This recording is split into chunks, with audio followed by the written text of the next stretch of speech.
제가 지난번에 소요리문답의 논리적인 전개가 하나님의 말씀을 풀어내는 부분이 굉장히 유기적이고 논리적인 전개가 있다 이렇게 말씀드렸어요. 그죠? 그래서 제일 먼저 어떤 부분을 다루냐면 구원을 다룬 다음에 구원받은 신자가 이 땅에서 누리는 유익이 무엇입니까? 그 내용들을 쭉 살핀 다음에 그러면 죽을 때도 신자는 그리스도로 말미암아 유익한가? 라는 질문을 하고 그에 대한 답을 지난 37문에서 우리가 다루었습니다. 그죠? 그래서 오늘 38문에 보면 이제 신자가 죽을 때뿐 아니라 부활할 때도 예수님으로 말미암아 유익을 얻는다는 부분이에요. 근데 우리가 사실은 이제 그 이전 세대 그 신앙 선배들이 전도했던 방식은 항상 이 세트로 복음을 전했거든요. 그게 뭐냐면 예수 그리스도로 말미암는 구원을 전했고, 그 다음에 그 예수님이 우리의 죄를 대속하신 부분을 전했고, 또 부활까지 전했어요. 부활. 예수 그리스도가 부활하신 우리의 그 의의 보증을 완성하시기 위해서 부활하셨다. 이 부분까지 그 한 세트로 온전하게 복음을 전했었거든요. 근데 요즘에는 이게 좀 간소화돼서 부활을 좀 중요하게 여기지 않는 그런 분위기가 일부에서는 형성이 된 것 같습니다. 그렇지만 그렇지 않고 부활은 우리 기독교 신앙에서 매우 중요한 부분이에요. 그래서 지난주에 우리가 그 죽을 때 그리스도로 받게 되는 유익이 무엇입니까? 라는 내용을 살피면서 순교자들의 신앙에 대해서 잠깐 살폈잖아요. 그죠? 근데 그분들이 제가 이제 그 로마 시대에 기독교 신앙을 고백한다는 그 이유만으로 목을 잘려서 죽거나 불에 태워 죽거나 사자밥이 되어 죽거나 이런 일들이 비일비재했었거든요. 워낙 대박해의 시기 때. 근데 일렬로 쫙 서 있는데 자기 앞에서 한 명 한 명 이렇게 죽임을 당할 때 그들이 타협했다고 했나요? 타협하지 않았다고 했나요? 네, 타협하지 않았어요. 근데 그 이유가 있어요. 그 이유가 뭐냐면 오늘 배우는 이 부활의 신앙 때문에 그렇습니다. 그들이 죽으면 모든 게 끝이야 라고 생각한다면 그리스도로 예수님을 믿어서 믿음으로 말미암아 얻는 유익이 이 땅에서만 제한적으로 존재한다 그러면 어떻게 하겠어요? 굳이 죽음을 무릅쓸 이유가 있을까요? 없을까요? 없죠. 근데 그들의 신앙은 그냥 이 땅에 제한적으로 이 땅에서만 복락을 누리기 위해서 그리스도를 믿었던 것이 아니에요. 그래서 성경은 분명하게 말씀하고 있습니다. 우리에게 죽음이 끝이 아니라 죽음 이후에 부활의 영광을 입게 될 것이다 라는 부분입니다. 그래서 신자들이 죽은 이후에 지난주에 우리가 살펴본 바와 같이 신자의 영혼은 즉시 육체랑 분리되어서 어디로 간다고 그랬죠? 천국에. 그래서 십자가의 강도가 주님 저를 기억해 주십시오. 그러니까 예수님께서 뭐라고 하셨죠? 오늘 네가 나와 함께 어디에 있으리라? 낙원에 있을 것이다. 죽었잖아요. 그죠? 십자가 강도가 죽고 나서 바로 즉각적으로 그리스도로 말미암아 얻은 구원으로 낙원에 들어가게 되었다. 근데 육체는 어떻게 된다고 그랬죠? 육체도 예수님으로 말미암아 연합된 상태이기 때문에 육체는 잠시 무덤에서 쉬게 된다. 그리고 오늘 이 부활을 다룰 때 예수님께서 다시 오신다고 약속하셨잖아요. 그죠? 예언돼 있어요. 성경에. 때가 되면 성부 하나님만 아시는 그때 하나님이 작성하신 때 예수님이 다시 오실 거예요. 그때 오시면 그 예수님은 어떤 분으로 오시냐면 재림주로 오시는데 최후 심판장이 돼서 이 땅에 다시 오시게 될 거예요.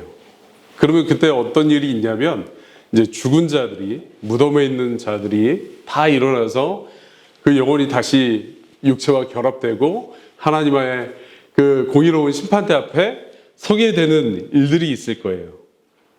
그래서 오늘 그 1번에 보시면 신자들이 부활할 때 그리스도로부터 받게 되는 유익이 무엇입니까? 라고 했을 때 영혼뿐 아니라 육체도 그리스도와 연합되어 있기 때문에 잠자고 있던 육체가 다시 살리심을 입어서 영혼과 결합되고, 그 다음에 더 중요한 부분이 뭐냐면 예수님과 같은 영광의 몸으로 변화되는 복을 누린다. 그래서 천국에 여러분들 이 땅에서 이제 우리가 불완전한 육체를 입고 있잖아요. 그죠? 겉사람 날마다 후패한다. 우리의 몸은 늙어가고 우리의 몸은 연약하고 우리의 몸은 죄로 말미암아 죄의 지배가 아니라 죄의 영향을 여전히 받고 있는 상태에 있는데 예수님처럼 부활의 몸을 입고 영광스러운 상태로 천국에 들어가게 되는 거예요. 그러니까 완전해진 상태로 온전해진 몸을 입고 온전해진 영혼을 가지고 그때 어떤 상태가 되냐면 영적인 감각이 완벽하게 깨어지는 거예요. 살아나는 거예요. 육적인 감각은 죄된 감각은 다 없어지고 영적으로 완전히 완성된 몸을 입고 천국에 들어가는 거예요. 그래서 어떤 사람들이 이런 걱정을 해요. 내가 이 땅에서 생각해 보니까 목사님들이 말씀하시기를 천국에 가면 영원토록 매일매일 예배하고 매일매일 하나님을 찬양하고 매일매일 그리스도를 높이는 일을 끊임없이 네버엔딩 계속 반복하게 될 텐데 내가 이 땅에서 그렇지 못하는데 이거 천국에 가면 이게 천국이 아니라 좀 어려울 수도 있겠는데 생각하는 사람들이 있어요. 그런 고백들을 제가 들어봤거든요. 근데 그렇지 않습니다. 예수님을 정말 진실되게 사랑하고 예수 그리스도를 믿는 사람들은 그리스도께서 자신의 몸과 같이 성도의 몸을 영광스럽게 변화시켜 주실 것이기 때문에 아까 말씀드린 것처럼 영적인 감각이 완벽하게 깨어난 상태이기 때문에 더 이상 거기에는 영적인 일에 대해서 지루함이나 어려움이나 반감이나 이런 것들이 존재하지 않는 거예요. 온전해진 몸이다. 완전해진 몸이다. 그래서 우리가 신인성 교리를 다룰 때 이 부분을 다뤘었죠. 예수 그리스도께서 육체를 입고 이 땅에 오셨는데 부활하신 다음에 어떻게 되셨죠? 다시 하늘로 이제 제자들이 보는 가운데 승천하셨잖아요. 그죠? 그래서 어떠한 존재로 천국에 존재하신다고 말씀드렸었죠? 여전히 신인성이 연합된 그 몸으로 영원히 거하신다. 그래서 우리가 천국에 가면 예수님을 알아볼 수 있다 없다? 알아볼 수 있다 없다? 있다. 예수님 만지게 될 거예요. 예수님과 포옹하게 될 거예요. 예수님, 이제 제가 성령을 통해서 예수님 믿었었는데 얼굴 대 얼굴을 대하여 이제 보게 되었군요. 너무 사랑합니다. 이제 영원토록 예수님과 함께 지내게 되는 거예요. 그죠? 자, 그래서 그 예수님께서 어떤 자격을 부여하셨냐면 바로 그 영광의 몸을 입을 수 있도록 그 자격도 부여하셨고 또 예수님이 이루신 그 공로를 힘입어서 천국에 정말 그 공로 때문에 들어갈 수 있는 권위를 얻게 되는 겁니다. 그 다음에 세 번째로는 뭐냐면 이제 우리가 예수 그리스도를 지금 믿는데 저번에 저희가 칭의를 다뤘을 때 나누었던 것처럼 칭의가 어디에서 선포된 그 법정적 선포라고 했었죠? 하늘에서, 하늘 법정에서 그리스도로 말미암아 내 죄가 사함을 받았다. 근데 이게 공적일까요? 아니면 개인적일까요? 하늘 법정에서 선포됐는데 그 칭의는 개인적이잖아요. 그죠? 여러분들이 다 예를 들어서 우리 승민 형제가 구원을 받았어요. 근데 그거를 모든 사람이 다 알 수 있습니까? 선포가 됩니까? 소리를 듣습니까? 그렇지 않잖아요. 그죠?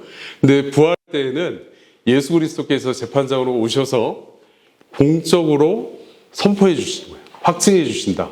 모든 천사들과 하나님 아버지 앞에, 성령 앞에, 그 다음에 모든 성도들 앞에, 모든 불신자 앞에, 모두가 보는 앞에서 자, 그리스도로 말미암은 승민이 너는 성부, 성자, 성령의 이름으로 너의 모든 죄가 이제 영원히 대사면을 받은 것이다. 라고 공포를 해주시는 거예요. 예수님으로 말미암아 예수님께서 친히 공포해 주신다. 그래서 이거 공적인 선언이다. 라는 부분입니다.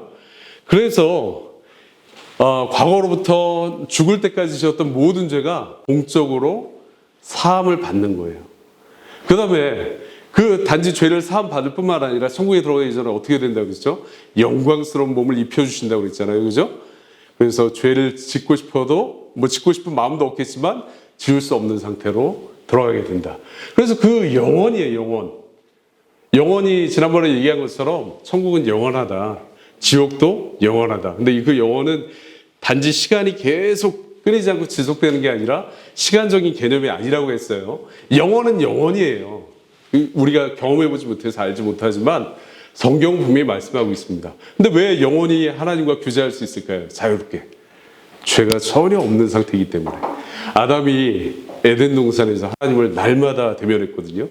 아버지 하나님께서 너 이름을 지어보렴 하니까 이름도 동물의 이름을 짓고 너가 여기를 다스리게 될 거야. 그 권위를 받아서 하나님 기쁘시게 해드리는 일을 너무 즐거이 여겼던 게 아담이었어요. 근데 그 아담보다 더 탁월한 상태가 예수님으로 말미암아 생명을 얻게 된 사람들입니다.